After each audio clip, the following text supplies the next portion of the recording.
Yeah, time now for better food. Easter Sunday is a time to make memories and spend time with family. Okay. A lot of people like to do that over brunch.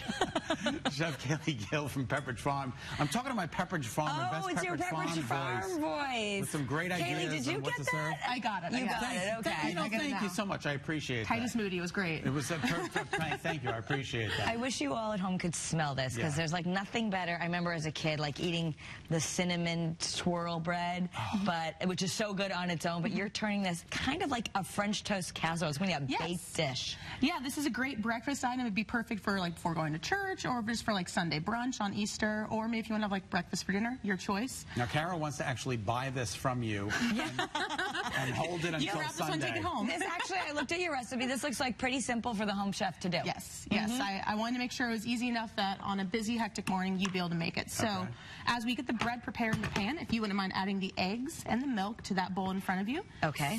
We just want to spray it. It'll help the bread release better after it's been cooking. 4 whole eggs. Yep, 4 whole eggs, about 2 cups of half and half. Oh, I like your 2 cups of half measuring cup. Thank you, yeah. It's squishy, like I've never seen a squishy measuring cup. Okay. That makes it easier to pour. Okay. Yes. And then we have 3 tablespoons of sugar.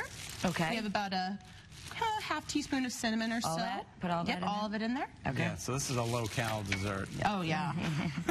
French toast casserole. It's Easter. You got to eat the brunch. Okay, and this is cinnamon and... A little bit of salt, about a 1/4 teaspoon. Okay, and look what Kayla's doing. So that's easy. Basically, you're just taking it. It's already done. Take it right out of the... Yep. And is it one package? That's all you need? One package, yep. So easy. And this is vanilla, maybe? Yep. Half a teaspoon of vanilla. Okay, would you like me to whisk it? Yep, go ahead and whisk it. Isn't that clever? And you line it so it kind of follows the same pattern. Yeah, I just like it going opposite ways. Then we don't have 2 sides that are sloped down on the same side. Oh, okay. Keeps it even. So one side and then the other slope. Okay. Yep, and keeping it shingled like that will help us so it all bakes evenly and gets covered evenly. So we got to just whisk it till those 4 whole eggs are kind of really well blended. Oh, there's still one in there. Got to get it. Okay. And we're just going to dump this on top? Yep, just pour it on top. Oh my God, I love French toast. But it's so much easier when you're serving for a bunch of people than to do one slice at a time. Yes. Oh, I see it. In the interest of TV, I got to make sure I get them all. I'm doing it too fast, but at home you could take a little bit more time to whisk this. Yes, definitely. Okay. Perfect. Okay, so you can just go ahead and pour it all over.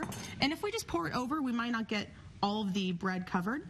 So I just go along and I kind of quick lift up each piece of toast. You do?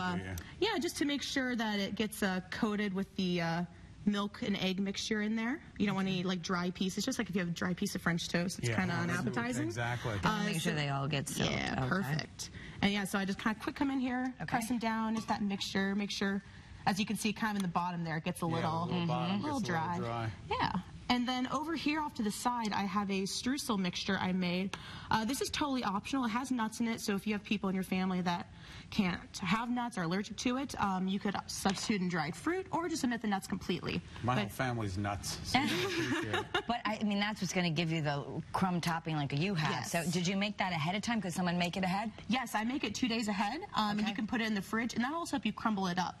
And what's in the streusel mixture? Just 1 tablespoon of butter, about a cup of brown sugar, 1 cup of pecans, and a little bit of cinnamon if you want to add extra cinnamon to it. And you just kind of mix it together and then let it together. You can mix it by hand. That's my preferred method. Just clean your hands first or wear plastic gloves if you have them, kitchen gloves. Or if you want to use a mixer, you're welcome to as well. Just add the pecans in at the end. And you can see it doesn't completely fully cover it. Doesn't. But that's okay because it melts, that sugar and butter melts, and it just helps cover the whole thing. And since there's butter in the topping, you don't have to worry about adding extra butter to your casserole once it's baked. We got about a minute and a half, Kaylee. Perfect. So to finish it, just add a little bit of powdered sugar on top. Oh, make it pretty. Yeah. All right, so that one in the oven, how long did you bake it for? I bake it for about 40 minutes at like 350, 375. And then people can just, and so that's so great because it's hands-off time, you know, it can just be in the oven.